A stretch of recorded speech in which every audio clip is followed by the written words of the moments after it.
Assalamualaikum warahmatullahi wabarakatuh. Perkenalkan, nama saya Nurlinda Wahidatul Munawarah dengan NIM 2303102155 dari kelas 2G. Baik, di sini saya akan menjelaskan materi tentang aktiva tetap tidak berwujud. Aktiva tetap tidak berwujud yaitu aset yang tidak memiliki bentuk fisik tetapi memberikan nilai jangka panjang kepada perusahaan. Di antaranya yaitu yang pertama paten, yang kedua copyright, yang ketiga trademark, yang keempat franchise dan lisense, dan yang kelima adalah goodwill. Mereka tidak dapat disentuh atau dilihat tetapi memiliki nilai ekonomi yang signifikan dan dapat memberikan manfaat kepada perusahaan selama periode waktu yang panjang. Pertama yang akan saya jelaskan yaitu paten. Paten adalah hak eksklusif investor atas invensi di bidang teknologi untuk selama waktu tertentu melaksanakannya sendiri atau memberikan persetujuan kepada pihak lain untuk melaksanakan invensinya.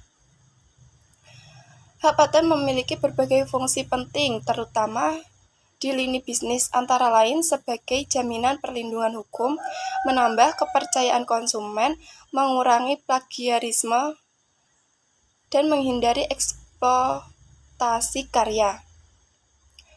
Pada prinsipnya, paten dapat dibedakan menjadi dua jenis, yaitu paten biasa dan paten sederhana atau paten atau petty patents atau utility models. Paten biasa adalah paten memenuhi persyaratan penentuan yang dapat diberikan paten, yaitu syarat kebaruan atau novelty, mengandung langkah inventif dan dapat diberikan dalam bidang industri. Penemuan yang demikian ini biasanya didahului dengan kegiatan riset dan pengembangan yang intensif. Adapun paten sederhana berdasarkan pasal 6 UU Paten adalah paten yang diberikan terhadap penemuan berupa produk atau alat yang baru dan mempunyai nilai kegunaan praktis disebabkan bentuk, konfigurasi, konstruksi, atau komponennya. Yang kedua yaitu copyright.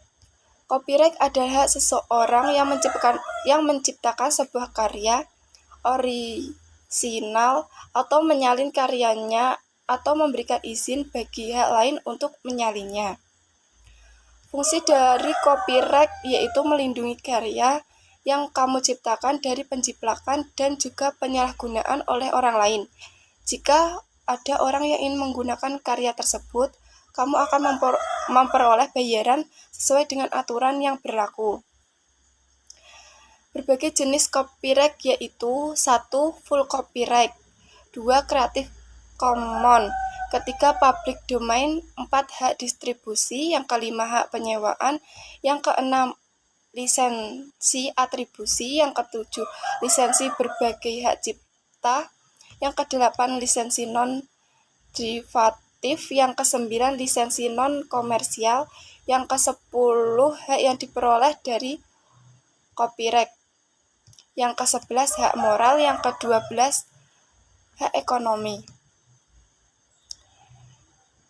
Yang ketiga yaitu trademark, yaitu jenis kekayaan intelektual berupa nama atau simbol yang dikaitkan dengan produk atau jasa tertentu. Pemilik merek dagang dapat berupa individu, organisasi, bisnis, atau badan hukum apapun. Merek dagang dapat ditemukan pada kemasan label, voucher, atau pada produk itu sendiri. Fungsi trademark yaitu trademark dapat mengomunikasikan banyak hal tentang perusahaan, misalnya nilai, misi, dan kualitas produk atau lainnya. Tujuan trademark untuk menjadi pembeda barang yang diproduksi oleh orang atau badan hukum. Simbol trademark juga digunakan untuk menjelaskan produk memiliki ciri khas tertentu. Namun, produk trademark ini juga mengindikasikan produk yang dipasarkan belum terdaftar pada hak kekayaan intelektual atau HKI. 4 yaitu franchise dan lisense. Franchise adalah kesepakatan bisnis di mana pemilik merek atau konsep bisnis atau franchisor memberikan hak kepada individu atau entitas atau franchise untuk menjalankan bisnis mereka dengan menggunakan nama merek, sistem operasional, dan dukungan mereka. Biasanya dalam pertukaran atas pembayaran awal dan royalti berkelanjutan. Dalam hal ini, franchisor memberikan pelatihan, panduan, dan dukungan kepada franchise. Sementara itu, lisense adalah perjanjian di mana pemilik hak kekayaan intelektual seperti paten, merek dagang, atau hak cipta memberikan izin kepada pihak lain atau lisensor untuk menggunakan hak tersebut dalam pertukaran atas kompetensi tertentu, biasanya pembayaran royalti. Dalam lisensi, lisensor tetap memiliki kepemilikan atas hak intelektual tersebut, sementara lisense memiliki hak untuk menggunakan sesuai dengan persyaratan yang telah disepakati. Lisense dapat diberikan untuk berbagai jenis hak kekayaan intelektual dan dapat memiliki berbagai tingkat kontrol dan kewajiban tergantung pada perjanjian yang disepakati antara dua belah pihak. Yang terakhir adalah goodwill. Goodwill adalah nilai aset tak berwujud yang mencerminkan reputasi baik dan kepercayaan yang telah dibangun oleh suatu perusahaan atau individu dari waktu ke waktu.